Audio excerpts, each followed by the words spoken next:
Alright, this is a long time coming. You guys have been asking me and asking me and asking me to do a Byredo focused fragrances video, and I've got one for you today. This is a ranked list. This is my entire collection. It's a top 13 video with one bonus fragrance I've got in my collection that's discontinued. So if you want to find out about Byredo fragrances and how I rank these fragrances in my collection, then please stay tuned.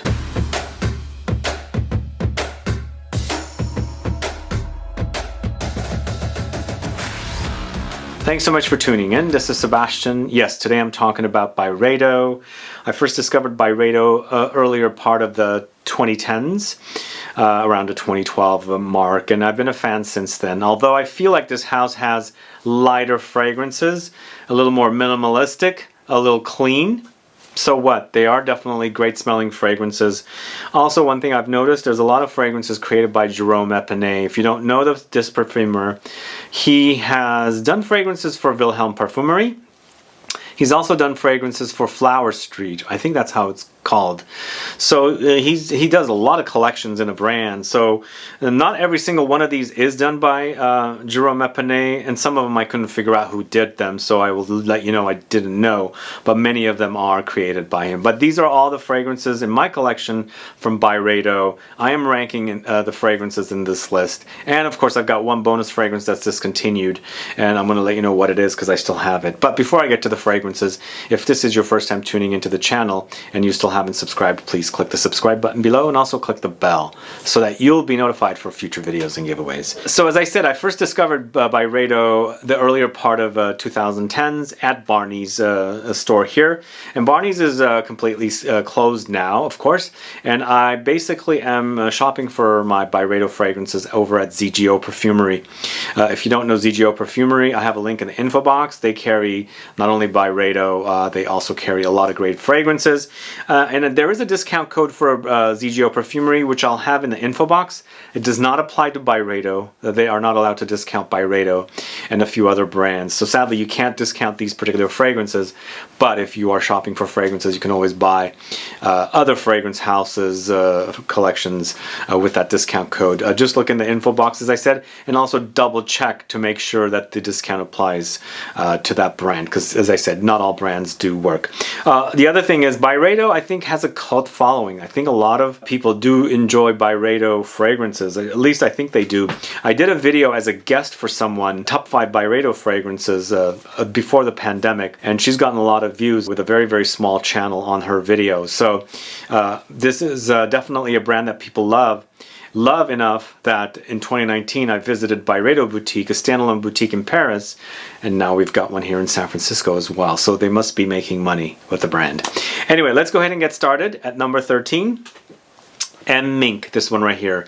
So this is a fragrance I bought because somebody dared me to, because they said it was a great musky fragrance. And you know, I had also smelled it at Barney's where I bought it from, and I enjoyed it. But the more I started wearing this particular fragrance, it kind of became challenging and a little uncomfortable for me. Like there's something in here once in a while when I wear it, I don't know, it depends on chemistry or temperature, environment, whatever it is. Sometimes it doesn't smell great, and sometimes it smells like musk, like just a musk part of Musk Ravageur.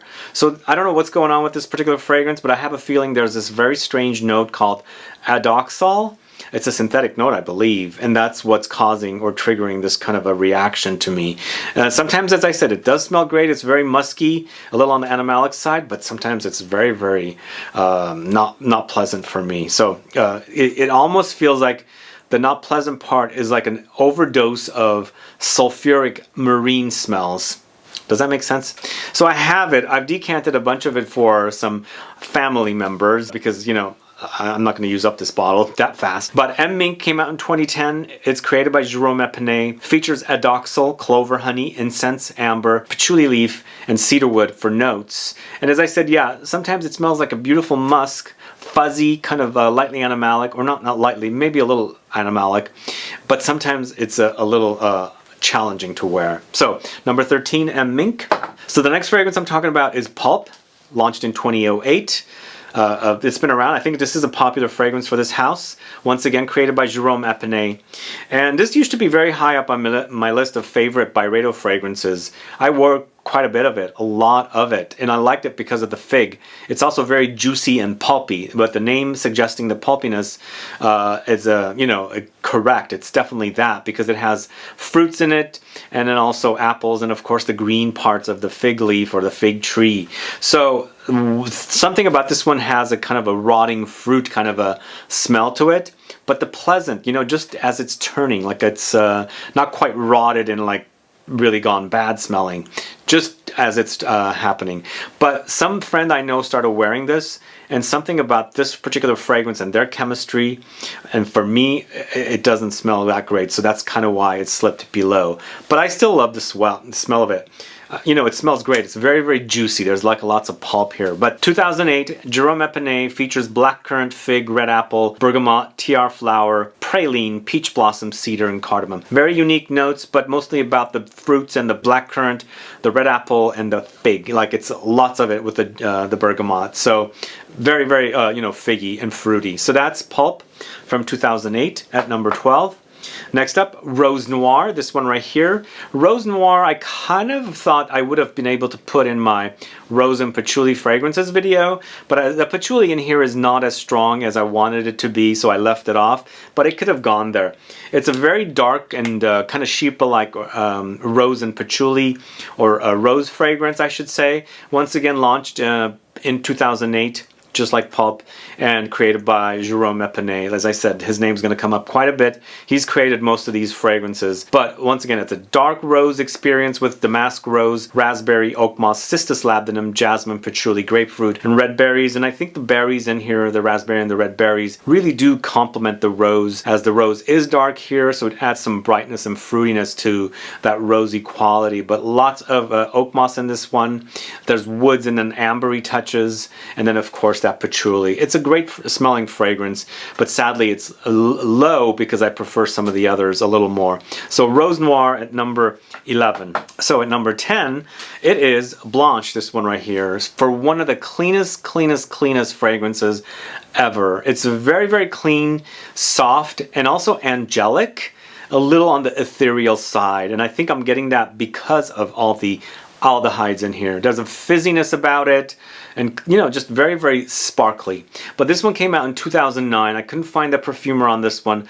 Most likely it's created by Jerome Epinette. It smells like his own DNA. And even with the aldehydes I'm smelling in here in the musk, there's violets. And I should mention, violets do come up, and this is the first time we've seen it. And I feel like violets are the DNA of Byredo. I smell the smell in here, the backbone, quite a bit in a lot of other fragrances. Like in here, it's also in Bal d'Afrique and a few other fragrances. So I feel like the DNA of Byredo is violets, at least a combination of violets and something else. But here, it's so clean and beautiful and musky. Loads of musk in this one, aldehydes, violets, sandalwood, peony, rose, centifolia. For one very, very clean, fresh experience. It's a beautifully clean wear, and it's fresh, like it's a shower clean, like there's a soapy quality about it as well. So 10, Blanche from 2009. Next at number 9, it's Sundazed.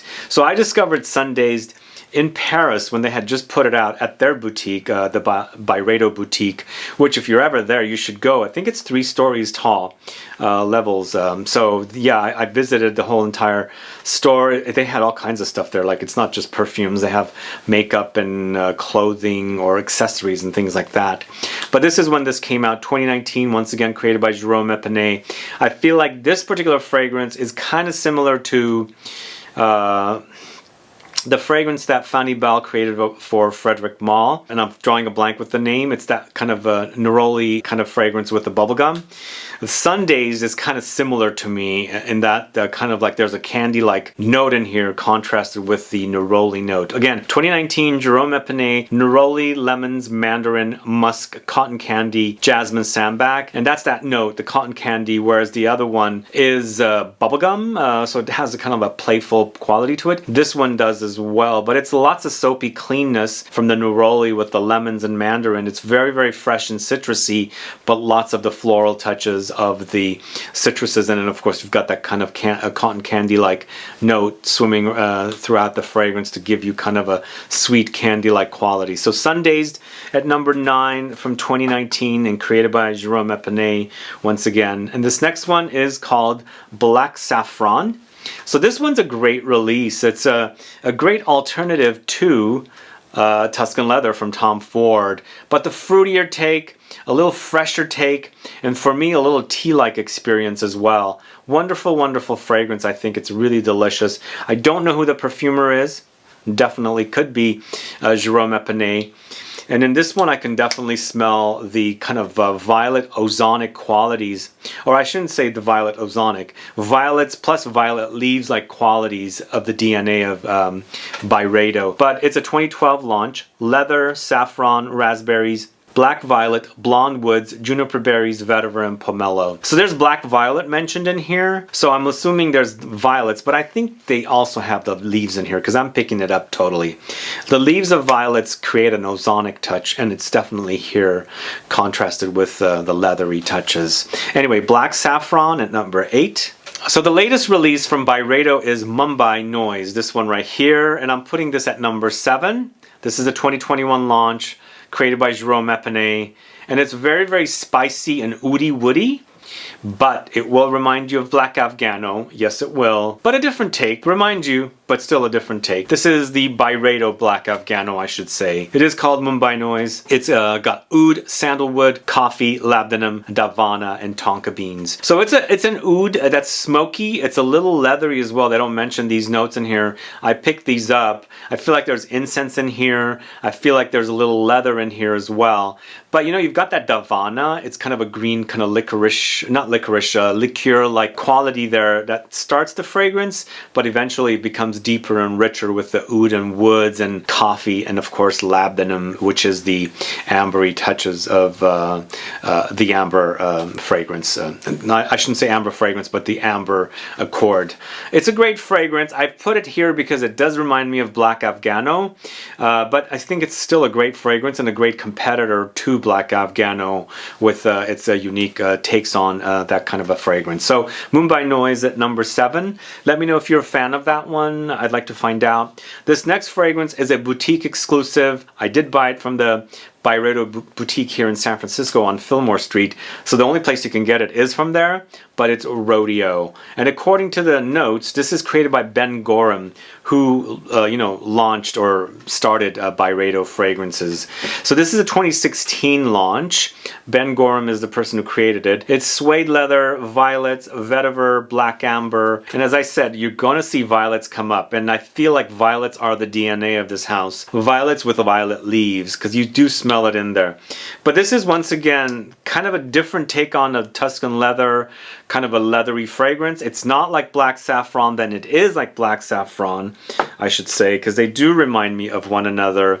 But in this one, I feel like it's more leather, less fruits, so there is a different quality about it. I do prefer this one. It's a little more interesting when I want more leather and I don't want the fruits, but when I want a little more of a playful quality, the fruits adds a playfulness, I think I would go with the Black Saffron note.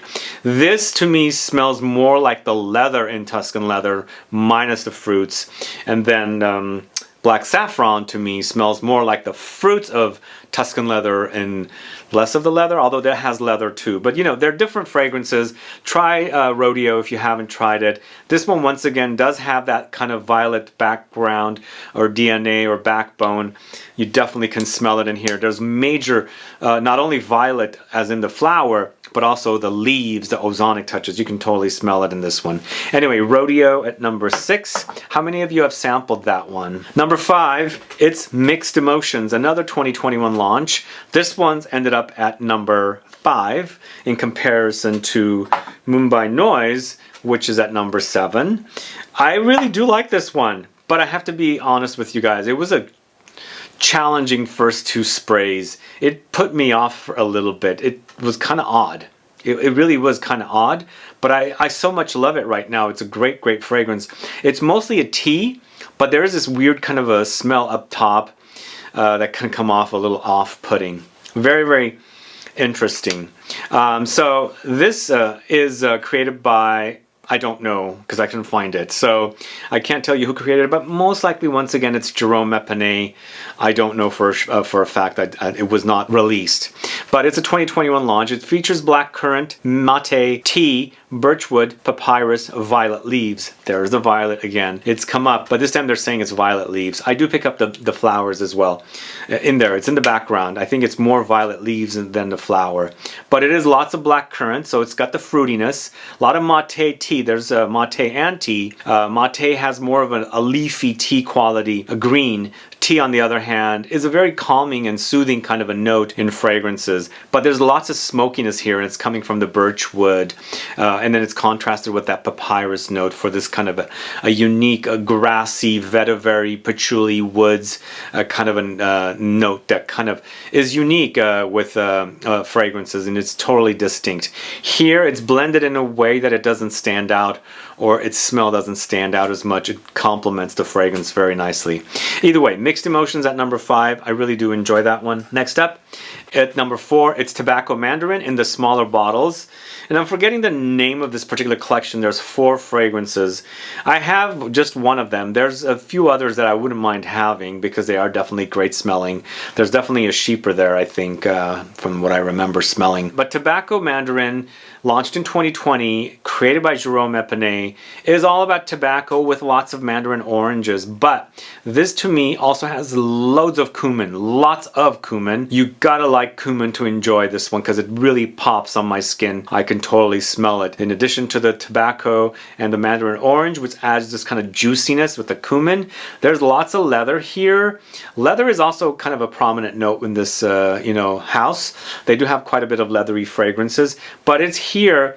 In addition to this stuff, there's major kind of resinous touches. It just wears very, very resinous, almost like gum resin, so there's a little powdery dustiness about it. But to round out the fragrance, there's sandalwood, oud, and labdanum, and there's definitely smoky touches here, resinous touches. I feel like there's incense in here. Although it's tobacco mandarin, so I think it's the tobacco, smoky, ashy kind of an experience with this one.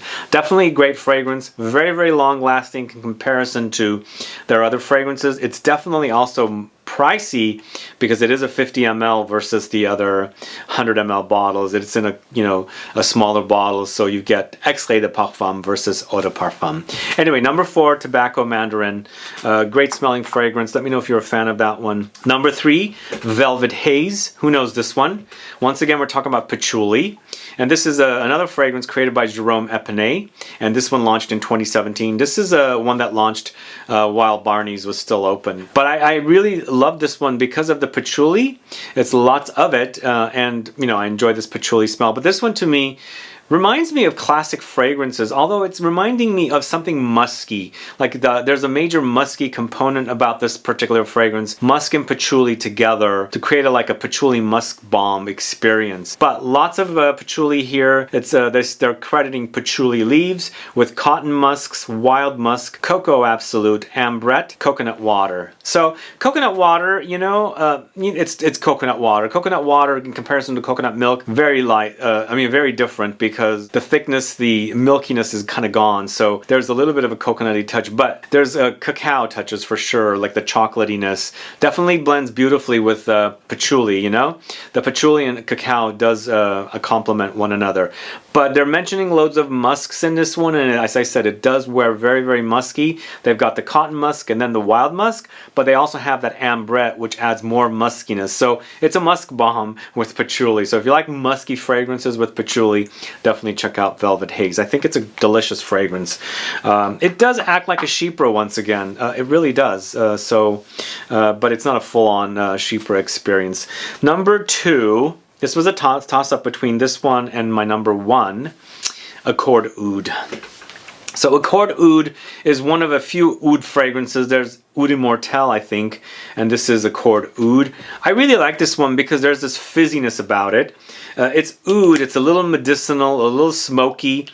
a little cardamom-y. I pick up lots of cardamom in here even though they don't mention it. And also a little leathery. There's some fruitiness in here as well.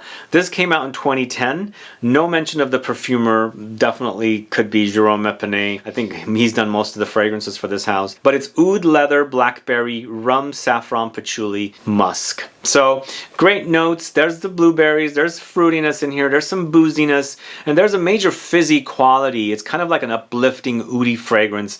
If you hate oud fragrances because you think they are like deep, dark, rich, dense, and really heavy to wear, try this one. This fizziness in here, it makes for kind of like an uplifting experience with, you know, the dark notes experience. Anyway, Accord Oud I find to be a little more interesting than Oud Immortelle, although I recently smelled Oud Immortelle at ZGO. I almost bought it, but I didn't because I've got Accord Oud. So anyway, Accord Oud at number 2. Can you guess my number 1? It is Bal d'Afrique. I've spoken a lot about this one. There's something so comforting about Bal d'Afrique that it deserves the number 1 spot. And according to people I speak to that sell Byredo fragrances, this is their top seller. And it makes sense. It's very nice to wear. It's pleasant. It's fresh. It's a little earthy. It's a little woody. There's some, kind of a floral touches in here, but it's not your typical, like, feminine leaning florals like tuberose and jasmine and things like that. It's the African marigold that's in here. This is once again created by Jerome Epinette, launched in 2009. Features vetiver, African marigold, violet, cyclamen, bergamot, cedarwood, bouchou, and berries. Very, very delicious fragrance. Really, really pleasant to wear. I feel like if you're a woman and you think vetiver is very masculine, you can totally pull this one off because I feel like the vetiver in here is very, very right down the middle of the scale. It's a very unisex type of a vetiver fragrance. I love it. And I've mentioned this once or twice before. I stayed at a hotel in Lisbon once and they had Bal d'Afrique products in there. Oh my god, it smelled great. I was thinking to myself, I should have brought my Bal d'Afrique fragrance because, I was washing with and showering with this kind of a fragranced soap and I wanted to spray the fragrance on, but I didn't have it with me. Either way, wonderful, wonderful fragrance. I love the smell of Bal d'Afrique. It deserves the number 1 spot. So there you go. That's my list of Byredo fragrances. This is a top 13 list. As I said, I've got one bonus fragrance. It's a discontinued fragrance, so stay tuned for that after the outro. But let me know what your thoughts are on these fragrances. Let me know which is your favorite Byredo fragrance. If you have 5, give me a ranking of 5. Let me know how you would rank. And what do you think about this ranking? And where would you move things around? Let me know. Put some comments down and I'd like to find out. Guys, if you have any other houses that you want me to cover and do lists for, let me know. I want to do more of those. But Byredo was one that I've been wanting to do for a long, long time. Finally, it's done. I don't have 20, so I couldn't do a top 20. So we went with top 13. But yeah, let me know if other houses that you want me to do, and I'll do them and work on them very, very soon. Either way, I appreciate you tuning in today. If you have any questions or comments, please list below. I should say Happy New Year if I don't see you again, but I'll definitely be back tomorrow. But thanks so much for watching.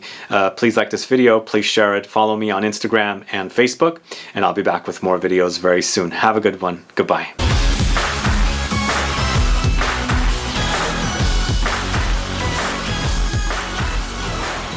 Alright, the bonus fragrance is unnamed. It's discontinued, although some stores are still selling this one, but this is once again kind of like if Bal d'Afrique and Pulp had a baby.